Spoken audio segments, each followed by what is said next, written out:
The absolute worst pick in every round. Me and Danny went through separately, broke down our favorite picks in every round, guys that we're betting our seasons on. Today, we're going to break down collectively guys that we are not betting our seasons on, guys that we are lower on than average consensus. In our draft guide, we have FSC rankings versus home league ranks. These are simply the lowest guys in each round. Danny, let's get it kicked off with our round one fade. And this pains me a little bit because I do have this guy higher than you do, but you are bringing down the rear here with Amon-Ra St. Brown. And I will say, currently going off the board anywhere between like 107 to 109 on most home league platforms. It's hard to knock a guy who's been a top 5 wide receiver in back-to-back seasons. But we're going to do it anyways because we both agree that 107 to 109 is probably a little too high for him. Yeah, he's currently my 14th overall player, my 202 in my rankings. I'll talk about a wide receiver that you should be selecting instead of him in a second. But just specifically when it comes to Amon-Ra St. Brown, like you said, 8th overall is just simply too high. There's just other players in that range that have more access to the number 1 overall at their position level upside that I don't think Amon-Ra St. Brown has. Like, he's the epitome of safety. Don't get me wrong. Like you said, back-to-back seasons, top 5 level production. But we also have to take into consideration that the offensive style that Ben Johnson had and Ben Johnson ran with the Detroit Lions was a slower pace, move the chains, run the ball type of offense. And as we know, a power slot wide receiver like Amon-Ra St. Brown would greatly benefit from that type of scheme. Target split last year, 142 targets for Amon-Ra St. Brown, 91 targets for Jameson Williams. And as we pointed out all offseason, Sam Laporta was banged up at the start of the year, and we started to see him finally coming on down the stretch, but we could really see Sam Laporta get back to that rookie year level. On top of that, we have Jahmyr Gibbs being reported as potentially taking a bigger receiving role. John Morton, more of your standard, I want to get my deep plays, I want to stretch the field type of offense coordinator in relation to what Ben Johnson represented. To me, just the archetype of offense that Morton wants to run doesn't benefit Amon-Ra in relation to some of the other pieces on this offense. Yeah, and obviously, if they're throwing the ball more and if they're throwing the ball downfield more, Amon-Ra is going to get a piece of that too. And I do feel confident in saying that he's still a first-round player for me. Like, I have him at 11, but that's still 2-3 spots lower than where he's currently going. And St. Brown also had a quiet, knee cleanup procedure this offseason that also gives me a little bit of pause. It's simply just that I'm fading him for Neighbors. I'm fading him for Nico. I'm fading him for Puka among wide receivers. And then if you wanted to take a running back, whether it's McCaffrey, Achane, Genty or whatever, I wouldn't really blame you for it. I personally would take him still over McCaffrey and Genty, but I would actually take Achane now that he's back practicing and supposed to be ready for week 1. So it's just a price thing for St. Brown. I think he's going to be a fine pick, but I do think it's within the range of outcomes that he's kind of like a silent killer at wide receiver, and he finishes like wide receiver 14 or 15 this year instead of, that positional advantage that you hope you're getting out of a first rounder. Straight up, I'm on the clock. And let's just say by my rankings, this would be at the 201 because this is my 13th and 14th ranked player. Again, Amon-Ra St. Brown should be off the board, but let's just say you're in a league of Dannies and the decision is 201, Amon-Ra St. Brown or this other guy. I would take Drake London straight up over him. I think the access to 180 targets in that offense for the Atlanta Falcons, the unquestioned status is number 1. Yes, Amon-Ra St. Brown is a number 1 on Detroit, but you do have Laporta, you do have Jameson Williams, you do have Jahmyr Gibbs. There's just so many more options on offense versus when we look at the Falcons. What is stopping Drake London from being in 180 target alpha this year? Yeah, not to mention with Mooney banged up right now, I think he's definitely in danger of not having, that much target competition, and that would obviously be a great thing for Drake London. And Drake London gets moved around the formation, quietly played 50% of his snaps from the slot. I think that the target upside is very similar to that of Amon-Ra St. Brown. I also think the Falcons probably would still throw the ball more than the Lions would, but yeah, St. Brown, definitely a fine pick. I just don't think I want him in the first round. I have him ranked at 11th, so I'd be okay taking him at the 1-2 turn, but I would rather get him in the second round, in that early second round portion. Our round 2 fade, Danny actually drafted this guy in our flock league, no longer rosters him because he was traded. Sorry, Mason. But the 207 in home leagues to me is too high for Josh Jacobs. And Jacobs is also kind of the epitome of safe. So you kind of notice a trend with these first 2 guys is that, no fantasy football pick is safe. So if you're drafting a guy for safety, it's probably not the best reason to be making that selection. It's more so a price point issue. When I was on the clock, 211 in the flock league, the guy that we're talking about, of course, Josh Jacobs, he was at the time my 23rd ranked player. Since then, I've shuffled it a couple down. It's not like he fell off dramatically. He's still in my top 25, top 26 overall. I still like him if he was an early third. The price point issue, like you said, 207 is just simply too high. If you wanted to get this guy as your anchor RB1 on a Jamar Chase team, on a CeeDee Lamb team, I think that's personally reasonable. But I do have to question what the ceiling really is for Josh Jacobs this year. Jordan Love, knee injury he suffered in week 1 against the Eagles. The offense never really rebounded from a volume standpoint. And like I said, Jacobs was the big benefactor. And a slowed down, run the ball, physical offense that wasn't airing it out. Josh Jacobs was a monster. But as we see in the games that Green Bay actually passed the ball 25 plus times, he only averaged 16.1 points per game. In relation to the games that they were under 25 pass attempts, he was at 20.2 PPR points per game and over 22 carries per game. So to me, Jacobs, fine back-end running back 1, but the reason why he is the worst pick in round 2 is you currently have to take him ahead of Vlad McConkey, Bucky Irving, Jonathan Taylor, Chase Brown, all guys that I think have evidently higher ceilings this season. Yeah, philosophically, I talk about this all the time in the early round running back strategy video. Josh Jacobs is a trusty veteran archetype. Trusty veterans are known, very well known, for just being fine.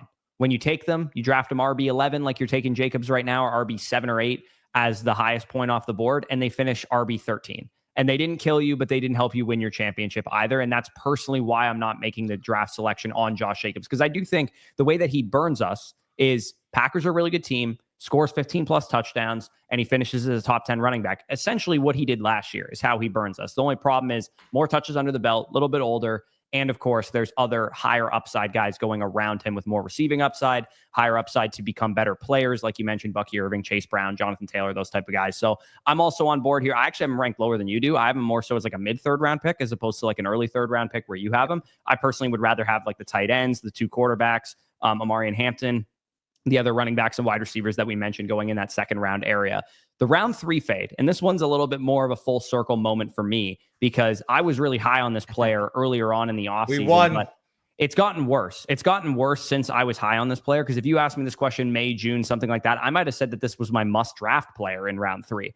Tyreek Hill is currently going off the board as a 305 in home leagues. The vibes are horrendous right now for Tyreek. Nothing has gone right this offseason. If we heard Tyreek Hill, everything's great, he's practicing, he's healthy, the offense is set to bounce back, I would be in on Tyreek Hill. But that is not what we're hearing. We're hearing infighting with him and the quarterback and his teammates. He's been banged up during training camp, during preseason games. Mike McDaniels is the Vegas leading favorite to get fired first. This is not a good situation right now. And at one point this offseason, even though I was Tyreek pilled, after I broke down the end is near for the wide receiver position, you see the 44th percentile win rate against man coverage, 78th percentile against zone, 68th percentile against press. Those are far cries from Tyreek Hill's like 90th plus percent across the board 2023 season. Yeah, if you compare it strictly to the year before, it's a clear, evident drop-off. It's also funny, you kind of alluded to this, but wasn't there a report that like Tua basically like called out Tyreek saying he has to apologize for the team for requesting a trade? Yeah, like it's just not, when you're reading tea leaves and following what you think will happen during the NFL season, playing in the NFL is hard. You need cohesive teams that are working together, that are, working every day to get better. And it just doesn't seem like that's the case with Tyreek Hill and the Dolphins. Is the Tyreek Hill that we know and love as fantasy players maybe still in there? Absolutely. Of all the players on this list, I think he burns us the hardest if we're wrong on this, but it's the lowest PFF receiving grade since his rookie season, lowest yards per route run since his rookie season, lowest man press zone and win rates since his rookie season as well. And in managed redraft, 305, maybe even earlier, because he's a huge name and he's been very fantasy relevant before. Like one of the guys in my home league is talking about taking him at the 1-2 turn, for example. Like this is a dude that could kill you if he doesn't hit big. And he hurt you big last year with what he produced. Again, maybe it was just the injury, maybe it was just vibes, but the vibes and the injury stuff hasn't gotten better either. And on top of that, there's still a very real possibility that even if he plays slightly better, again, he was just a catastrophe last year. Even if he plays slightly better, who's to say that Jalen Waddle, fully healthy, can't just overtake him in the pecking order? Like if he is not prime Tyreek Hill, if he's not even 80% of what prime Tyreek Hill was in 2023, Jalen Waddle, when he's been healthy, has shown that he could be a high-end wide receiver 2, low-end wide receiver 1 from an NFL perspective. Yeah, the Miami Dolphins right now are also ranked as a bottom 5 offensive line by pretty much every metric that you can look. They lost their best offensive tackle in Teron Armstead last year. So Tyreek's a downfield receiver, man. If they has to get out the ball quick and stuff, that's what we saw the Jonnu Smith, Devon Achane, Pepperidge Farm targets last year. And I think the same situation could happen again with whoever is, whether it's Darren Waller, Malik Washington, whatever short targets they have in the passing game, and Devon Achane out of the backfield, obviously, in that situation. So I'm not excited about Tyreek getting bomb touchdowns like he was in a couple of years ago. We're worried about the player falling off. We're worried about the schematic disadvantages that come with a bad offensive line. And we still haven't even acknowledged that his quarterback is one concussion away from probably retiring. Yeah. Yeah. And like, if you think about it this way, if the only thing in the pro category, if you're doing a pros and cons list here, is that he's Tyreek Hill and he's been very productive before, well, I'm not getting years past Tyreek Hill all the time. It could happen, but it doesn't. If you're reading the tea leaves, it does not seem like it's likely of happening. Yeah, exactly. I think we pretty much summed it up. Tyreek Hill, if he was, a 4th round pick, I think that's a stomachable risk to take. I currently have him as my wide receiver 20 because of that. There are the wide receivers that would take over him that go straight up after him.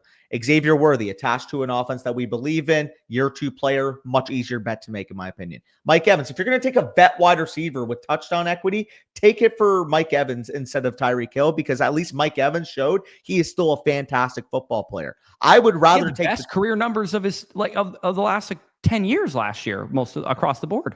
I would rather take the 2 rookies straight up over Tyreek. Maybe you don't agree with that. I absolutely would. Devontae Adams, T. Higgins, Jason. It's like, if this is the decision of like, oh, Tyreek Hill, I'm worried about the fall off versus Garrett Wilson, I'm worried about the offense. That's about the line for me where I'm at. Obviously, you have Wilson higher, but that would be my decision point. The fact that he's more so being discussed like, oh, yeah, he's quite easily over like Marvin Harrison Jr. based off ADP. No, he's not actually.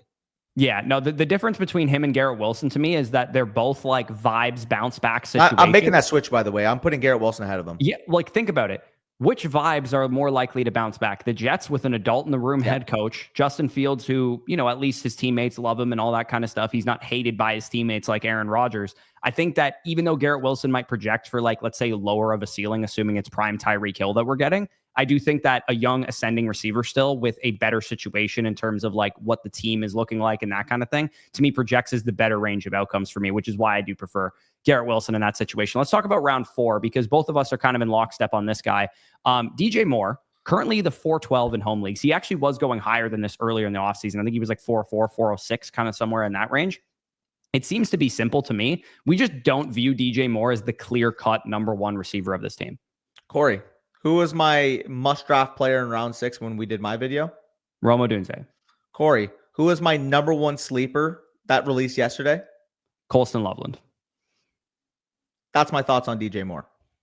Yeah, it's reasonable that Rome Odunze takes him over, and he's the number 1 receiver on this team. He was a top 10 NFL draft pick. I think you're more so on the side that you're actually projecting it. I would say it's probably a 50-50 coin flip that it probably happens.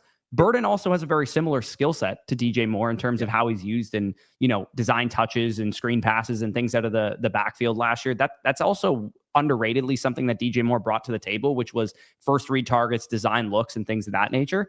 This coaching staff has also expressed frustration with DJ Moore, and Loveland and all these other guys are generating a lot of buzz. So DJ Moore's still talented, and I would say he could get out to a hot start. Ben Johnson's a good coach, could be a good offense. Caleb Williams has looked really good. The way that he burns us is honestly that DJ Moore just stays the alpha, even if it's like a close split. Let's say DJ Moore has a 26% target share, Odunze has a 25% target share. DJ Moore's still the alpha there, but he beats his ADP marginally. He's going off the board wide receiver 24 or something. He finishes wide receiver 22.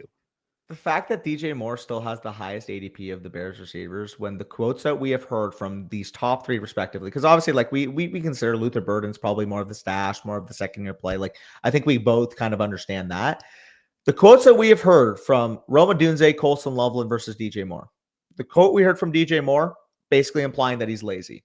The quotes that we heard from Rome Odunze, prototype X wide receiver. The quote that we heard from Colston Loveland, literally the moment that Ben Johnson drafted him, the first NFL draft pick that he ever had, months since he was hired for the position, he quite literally said to Colston Loveland on the phone, "You're exactly what we're looking for. This is a match made in heaven for my offense." Yeah, which I think we can all make the connection to Laporta and what he did there in Detroit there. So as much as DJ Moore is a good player, I do think it's possible he's on the trade block. Maybe that's how he burns us too. He gets traded to a different team midseason and ends up finishing out the season really well. But we're not really projecting that at this point in time. It seems like the coaching staff wants to give the young guys a chance, wants to use their new toys, their Romo Dunze, their Colston Loveland, their Luther Burden, and all this kind of stuff. And I've also expressed that I think this offense could still be pretty run heavy because I do think that's just in Ben Johnson's DNA. And I think their offensive line's built to run the football and stuff too. So we'll see what happens in terms of, we don't agree on that, but I personally do think that this offense could be run heavy. DeAndre Swift isn't built to run the football. I never said he was. I'm just saying I think their offensive line could make a Kyle Menengai type actually look like a decent early down ball carrier. Maybe, but I think Ben Johnson is smart enough to shape his offense around his personnel. I think if you believe that, you should probably be higher on DJ Moore than I am. Just my opinion. Why would I be higher on DJ Moore when I have Colston Loveland as my tight end 5 and Roma Dunze as my wide receiver 24? Okay, so yeah, you believe in the offense, just not in DJ Moore as the player. I believe a little bit more in DJ Moore as the player, but I believe less in the offense. So I guess that's the difference between the two of us. Let's move into round 5. Calvin Ridley, currently the 5'11" in home leagues right now. Ridley feels also like DJ Moore, where if he burns us, he's like a small win. Like he's being drafted like wide receiver 30-ish or so right now. Last year, he finished wide receiver 36. He was wide receiver 30, wide receiver 28, I believe, post DeAndre Hopkins trade. The immediate wide receivers being drafted ahead of Calvin Ridley: Tedero McMillan, Zay Flowers, George Pickens, Jamison Williams, Cortland Sutton, Rashee Rice, Devontae Smith, and Xavier Worthy. The guys going after him: Jalen Waddle, Travis Hunter, Romo Dunze, and then running backs like Isaiah Pacheco, RJ Harvey, DeAndre Swift, Tony Pollard, and David Montgomery. I just don't draft Ridley because of who's going around him. If you guys draft Calvin Ridley over Travis Hunter this year, just don't play fantasy football. It's not for you. Yeah, you deserve 7th place, honestly, if that's what you're trying to go for. Because as much as Calvin Ridley projects better this year than he had projected last year, because he was on a team that finished with the number 1 overall pick, has a new quarterback, maybe Cam Ward's a really big upgrade. How he burns us is definitely Ward being Jaden Daniels. Like, that's the only way. Yeah. Because unless he's Jaden Daniels or Bo Nix or a great rookie season type of quarterback, Calvin Ridley's probably limited as wide receiver 25 through 36 in fantasy. Even though he's a clear number 1, even though there's not a whole lot of target competition, as much as I like Io Manor and some of the guys there, I can't project those guys for significant targets at this point in time. The only way Calvin Ridley burns us here is that Cam Ward is an absolute revelation. Yeah, and he's this year's Terry McLaurin, and he scored 7 touchdowns higher than expected. Yeah, and I just don't think Calvin Ridley's likely of doing that because this is the king of unrealized air yards, and Cam Ward was not nearly the caliber of prospect as Jaden Daniels. Or Bo Nix, for that matter. Or J.J. McCarthy, for that matter, but that's another conversation for another day. Yeah, I mean, I feel like you just threw in like the Army guy meme with the clown there. I don't think J.J. McCarthy belonged in that conversation, but that's totally fine. That's revisionist as fuck. As a prospect? As a prospect, I had Bo Nix rated way higher than him. No, you didn't. I have your prospect grade. I had him higher. You had him higher. You're saying way higher. They were like a point between each other. Okay, well, whatever. Round 6 fade. We can talk. Anything else on Ridley, or this one's pretty cut and dry? It's just who's going around him. It's pretty cut and dry. All jokes aside, I've been memeing, but I mean, Calvin Ridley, I think he's a fine player. I think he's a guy that you're probably not going to regret having in your wide receiver 3 slot and your flex. But in this range of the draft, we have to think of opportunity cost. If I have the upside shot of taking a player that can legitimately be a wide receiver 2 plus, a top 15 plus wide receiver, why would I just settle on the guy that can maybe get me a single or maybe get me a double? Like, I want to go for the home run, man. I'm swinging. Even if you're just going for the single or the double, I think there's better names there. Like, I think Cortland Sutton is a better name there if you're just going for the double. And I think there's also other guys going around that territory that project. Like, I think Pickens and J-Mo are not necessarily home runs when they hit, but they probably are better doubles than what Calvin Ridley would be. Yeah, no, I think that's perfectly fair. It's just more so the opportunity cost of the range. Like, if he was going after the guys that you just listed after him, Waddle, Hunter, Odunze, Egbuka, to me, those guys are all similar safety in the sense that they should have top 2 roles in their offense, except they're in offenses that we believe in more, and they're more talented football players. Yeah, exactly. So Travis Kelce is the round 6 fade. Shout out to Travis, recently engaged, but currently the 6-12 in home leagues, which I had to take a double take on. I didn't think he was going that high. Question. What's up? Is this Taylor Swift home league? Maybe. I don't know. He's probably one of the biggest names in all of football and definitely of all of fantasy because he's one of the best fantasy football tight ends, maybe the best fantasy football tight end to ever exist. Home league drafters are going to reach on Travis Kelce because he's a comfy click for them. 6-12 is loony bin, and I actually don't mind him in best ball because the sharp drafters let him fall to the 8th, 9th round. but that should tell you a lot. If sharps are letting him fall to the 8th, 9th round and casuals are taking him in the 6th round, that means that the ESPN and sleeper casuals, by the way, actually taking him in the 5th, 6th round on ESPN and sleeper specifically. So if you're drafting on those platforms, he's a big time fade. We're not drafting this range of tight ends, and Kelsey is partially why, because I can get a similar projection with Loveland, with Warren, with Mark Andrews, with Tucker Kraft, with David Njoku, with those guys going later. And in what you just said there was, I actually have a lot of those guys ranked ahead of him. Yeah, I mean, I just spoiled it, but Colson Loveland is my tight end 5. The fact that you can get him, 5 or 6 rounds after Kelsey in home league ADP, why would you ever click Kelsey's name when I can literally take a rookie tight end attached to Ben Johnson, or, for example, with Tyler Warren, a rookie tight end that might lead his team in targets? Yeah, and if you're going to go with a veteran option that you feel good about, I would rather take Mark Andrews, who has Isaiah Likely potentially out for the first couple of games, and Andrews could get out to a really hot start. He's a big name in fantasy as well. You could maybe sell high on him, and you could go and buy low on somebody. Maybe Sam Laporta gets out to a slow start or something like that. So, yeah, for me, I'm just not clicking on Travis Kelce. As much as I think it's possible that he has another 90-plus reception season, I just don't want to pay a 6th-round price tag or on Sleeper ESPN a 5th-round price tag for that.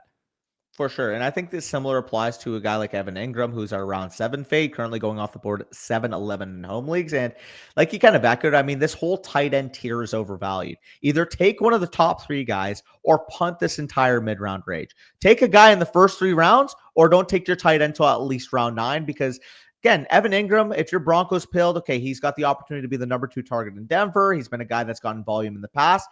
And even if that's the case, is there a world where Evan Ingram completely crushes and he's the tight end 3 in fantasy points per game? Like, to me, I don't see that. So if that's the case, why wouldn't I take a similar projection 4 or 5 rounds cheaper?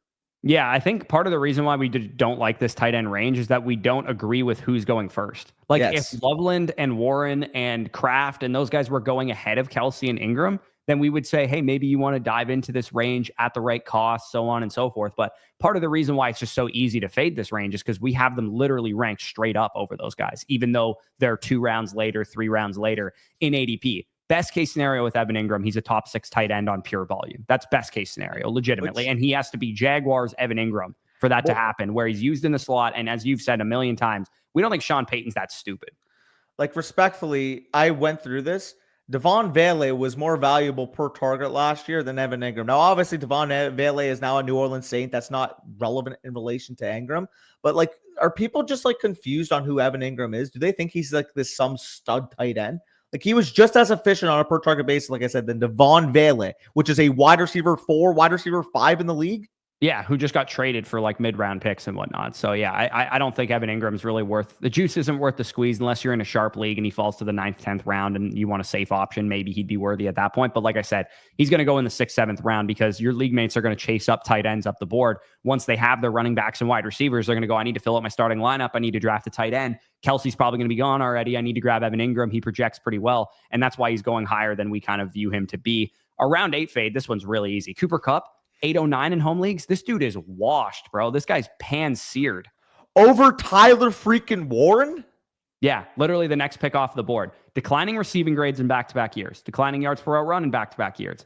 Declining health in back-to-back years. Worst situation now than his Rams days where Sean McVay could scheme him open, play around the fact that he's not the same player he once was. JSN is the number 1 receiver here. 3rd percentile win rate against man and press is pitiful. Absolutely putrid. 30th percentile against zone. By the way, do you think, Danny, I'm not exaggerating here. I think every NFL wide receiver could achieve a 30th percentile zone coverage win rate in a Sean McVay offense. The way that he runs his offenses and creates space, especially for an over-the-middle target, and a veteran wide receiver like Cooper Kupp who understands coverage the way that he does, that is a ridiculously low number for Cooper Kupp's acumen and a guy who's been as productive as him.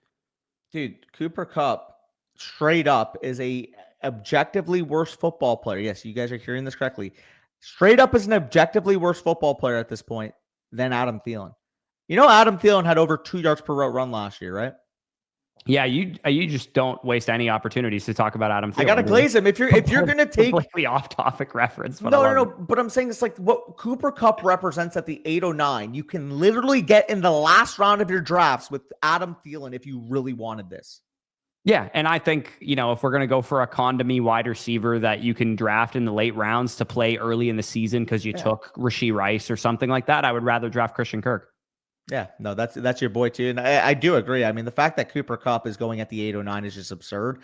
You're not drafting him based off talent. You know why people are drafting him this high? Because they see, oh, Cooper Kupp, he's been good before. Oh, Seattle must think he good. They gave him contract. Like, that is the only type of conversations that are going on right now that would even remotely explain why he's going at the 809. Yeah, I mean, if you're going to take a slot receiver, draft Josh Downs a round later. Like, how the hell is Josh Downs going a full round after Cooper Kupp? Mind blown. Mind blown. Mind blowing indeed. Let's talk about the round 9 fade because that one was really easy. Let's go with Cam Scatterboo. And to be fair, round 9 sucks, especially in sharper leagues where like the Igbukas and the Downs and like the good quarterback and tight end projections are off the board. Round 9 is gross. This is why you don't draft Evan Ingram. You don't draft Travis Kelce. You draft good running back or wide receivers in that range. Because when round 9 comes around, you don't have to take Cam Scatterboo over Colston Loveland. And again, Cam Scatterboo, I think he was a fine prospect. I think he was a top 6 to 8 prospect in the profile. He had a really good profile coming out of Arizona State. There's nothing that I say negative in terms of what he represented as a prospect. But we are Tyrone Tracy pilled on this channel, and Scatterboo has already missed time with this preseason hamstring issue. And even prior to that, the chatter that we have heard all offseason from Jordan Renan was that this was Tyrone Tracy's backfield, and Cam Scatterboo was competing for touches behind Tyrone Tracy. Like I said, Scatterboo was a dynasty darling for a lot of people, but to me, Tyrone Tracy is the running back to own in this backfield, and Scatterboo is just too expensive to be an implied upside play when guys like Trey Benson, Ray Davis, Dylan Sampson are all cheaper on the market right now. Again, round 9, I get it isn't great, but this is why maybe you save one of your onesies so you don't have to take the running backs or receivers in this range. Yeah, the opportunity bundle of Cam Scatterboo and Evan Ingram in round 7, let's say, versus in round 7, you take a Emeka Egbuka, and in round 9, you take Colston Loveland or Tyler Warren. Like, how is that not a no-brainer decision? Like, I get why Cam Scatterboo has, some hype behind him, but we have heard absolutely nothing that he is going to start for this team. Not only just because, like you said, Tyrone Tracy's getting the buzz as the starter. He's also missed a lot of Cam Scatterboo, and that's important for a rookie running back. Day 3 rookie running back, by the way. Exactly. Even in OTAs and mini camps and stuff, it didn't sound like he was like really wowing people either. So yeah, I don't get this. This is like expensive, like you said, Dylan Sampson, expensive Ray Davis, expensive Trey Benson. Dylan Sampson has a chance to lead his backfield in touches in week 1, and he goes after Cam Scatterboo right now. Yeah, which is pretty crazy when you factor in that he doesn't actually even need really anything to change from what's currently going on. And Cam Scatterboo and Dylan Sampson are both in bad offenses too. It's not like either of them are in really great offenses. Yeah, and I had Sampson literally with a higher grade when he was coming out. So like I'm Draft Dylan Sampson. Draft Dylan Sampson. We will go to round 10, though. And speaking of rookie running backs, we talked about Cam Scatterboo. We talked about Dylan Sampson. We talked about a few. A rookie running back is the reason why Ramondre Stevenson, currently the 1005 in home leagues, is the worst pick in your 10th round right now. Yeah, he is not a good pick at all. I don't know why the heck we would draft Ramondre Stevenson because he's also kind of expensive expensive Trey Benson, expensive Ray Davis, except he's probably worse at football than those guys at this point in his career because everybody and their mother is Travion Henderson pilled. So like, what are we doing drafting? Like, including the Patriots beat reporters, by the way, they're all going, yeah, he's going to lead the team in running and carries. If he's going to lead the team in carries, this ain't going to be a close conversation. Hey, Bush, but you know how it works, right? Anytime a rookie running back flashes in the preseason, has all the positive buzz from the coaching staff and how complete of a playmaker he already is, you need to draft the incumbent backup in round 10. Like, it just has to happen. Yeah, Henderson's too good of a prospect to let Ramondre Stevenson, who the coaching staff last year, I know it's not the same coaching staff, but they did everything in their power not to give him the football. Like, legitimate. Like, they could have just been like, hey, we're going to let Ramondre Stevenson be our starting running back. We'll give him all the touches. Antonio Gibson is dust. Everybody else in this backfield is dust. Stevenson got benched. Like, I remember it was before the London game or something. They came out and they're like, Ramondre Stevenson's being benched. They just like would announce shit like this. So like, we hate this guy so much that we're going to go through the media and tell you how much we hate him. Dude, who it was like Arthur Smith with Kyle Pitts. It was like there's just so many like coaching versus player hatreds that we could point to in the past. That was one of them. Like, realistically, what is the appeal for Ramondre? Because I think there's better implied upside plays. And if you're like, oh yeah, well, Ramondre Stevenson, he might steal a couple early touches early on in the season. It's like, if you want early fucking touches, just go draft Nick Chubb in round 13.